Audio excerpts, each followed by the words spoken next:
On today's video, we got this 2012 Aston Martin vintage. Customer came in with the vehicle with a check engine on. We did a pre-diagnostic, read the codes, identify as lean mixture.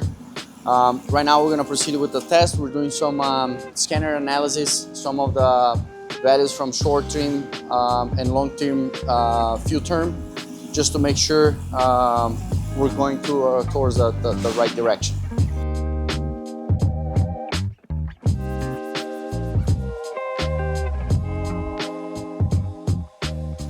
Done the pre-diagnostic, we did check the short and long term fuel trim.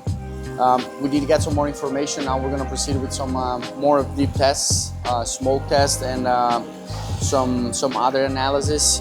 We did verify the problem is on bank 1, driver side bank. Remember, this is a V12 engine, bank 1, bank 2, and we'll see what we can find.